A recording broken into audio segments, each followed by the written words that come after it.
cawayskan ballaaran sida heerka sare loo sagaasimay isla markaana u reebanaa bandhiga buugaat oo qoray Ibrahim Xamari oo lagu magacaabo mucjisooyinka Quraanka isla markaana kulmiyay maamulka gobolka Togdheer Bahda Qalleeyda hal abuurka aqoon-yahano dhalinyaro ka kala socotay gobolada dalka iyo waliba dhalinyarada gobolka Togdheer cawayskan oo ka qabsoomay hotel Deer ee bartamaha magaalada Burco waxa munaasabadaasi ugu horeyntiiba furay Jamal Cabdiraxmaan Bulaale xogayaha naadiga akhriska iyo qolaarka halkaraan isla markaana ka warbixiyay munaasabadan aad u soo ajiibteen yeedhitaankii ahaa caawa inaynu ka soo wada qayb galno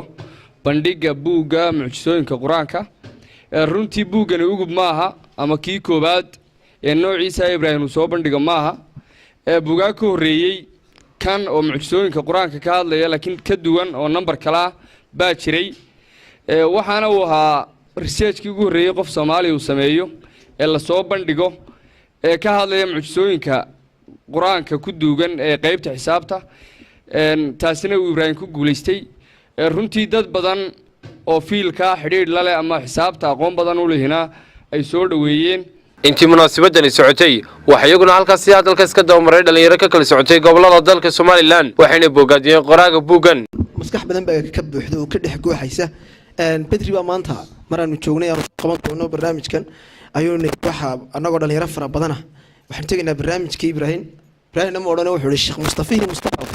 aynu tagnaa marka runtii waa nin dhalinyaro runtii maskaxdiisa ay wax badan ka buuxaan isagoo kaliya ma dhalinyaro fara badan baa jirta waxa marka qurux inoo qurux badan haddaynu nahay naadiyada akhriska iyo haddaynu nahay dhalinyarada kale iyo haddaynu nahay madaxda iyo haddaynu nahay garabyada xisbiyada dhammaanteen buu xil naga saaran yahay dadka talentiga gaarka ah leh inaynu gacan qabanno oo soo saarno horkeeno fagaaraha dadweynaha si uu si laba jibaa marka xawaariista runtii aad baan uga mahad celinayaa halkaraan iyo inta kale la shaqeysaba oo runtii barnaamijyo qurux badan u qabata dhalinyarada noocaas oo kala ah inuu soo dhaweynayna qoraaga waxaan ku codsan lahaa inuu gobolka Sanaag buugan keeno waayo inta badan waxa naloo keenaa buugaag ku saabsan suugaanta iyo waxyaalaha kale maba aragno inta badan buugtan Quraanka oo kale marka buug qiimo leh insha Allah taala gobolkana waan ku soo marti qaadi doonaa naadiga akhriska iyo qoraalka ee halkaraana waan salaamayaa halkaraan aad baan ugu mahadnaqayaa runtii waxa weeyaan diricna lagama xaasido libtu daw uu leeyahay dayax nuuray sawmuu ku noqon dunida guudkeeda buu abwaandhay runtii dayax nuuray oo ummadda u soo baxay bay halkaraan noqotay waxay noqotay goobta laga dhiiri geliyo akhriska iyo qoraalka labadaba saawgeed aad iyo aad baan ugu mahadnaqayaa hawsha mugga iyo miisaanka leh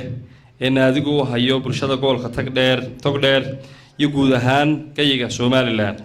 Ibrahim Cabdi Xamari waa qoraaga buuga mucjisooyinka Quraanka ayaa isna halkaas ku sharaxay qaybo kamid ah buugaasi marka waxay noqonayaan 2 1 1 ila carabiga waxa ka soo bilowmay ama xaggan ay ka soo bilowmaysaa dhibicda u horeysa teebay noqonaysaa mata bisin ku jirta bismi ku jirta misatan dhibicda u horeysa de waxa weey xaggaas uma marka waxay noqonaysaa number 1 dhibicda labaadna 1 taw dambaysaana 2 1 1 2 waa soo baxay 1 1 2 1 1 2 todobo qayb 16 ka qudhiisu waa laba lambar hadaan isu geey kor 1 iyo 6 7 na soo qayb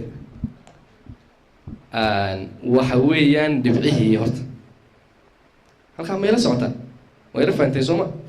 haddii ay soo bixi lahayd tusaale ahaan 14 oo kale ama 15 soo bixi lahayd ama 3 ama 13 soo bixi lahayd ama 18 markaan si geeyno 7 may noqoteen Soomaa waxaan tirinayaa digitiska godadka aan tirinayaa marka godka koowaad ba fadhida Soomaa ka labaadna siin ka saddexaad miim ka afraad alif ka shanaad lam ka lixaad lam kale haddana toddobaad ha fadhida lambaris baan ka dhigay xarfadii soo lama socotaan marka haddii ba'dii ay u horeysay number 1 bay qaadatay Soomaa tiri imsa xaraf oo kale noqonaysa marka 1 2 3 4 5 6 7 8 9 10 11 12 iyo 10 dhibicda labaad godkee bay fadhidaa godka maxay godka 13aad bay fadhidaa wararka ma fahanteen waxaan eegayaa godadka ay dhibcuhu fadhiyaan oo kaliya maanta dhibcihii ma tirnay dhibcihii waan iga xisaabiyay position the position ban of the point man eegaya maanta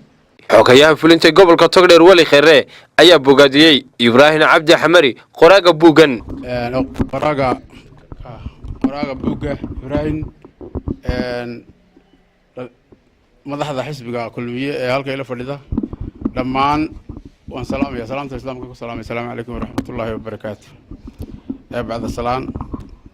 buug baalka la inoogu soo bandhigay halkaraan marka hore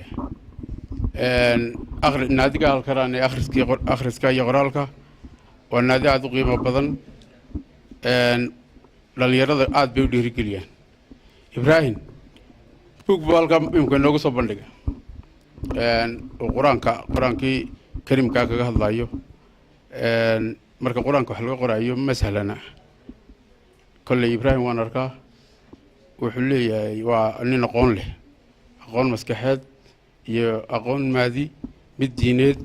dhammaan waan ku arkaa inuu leeyahay waa nin qaaliya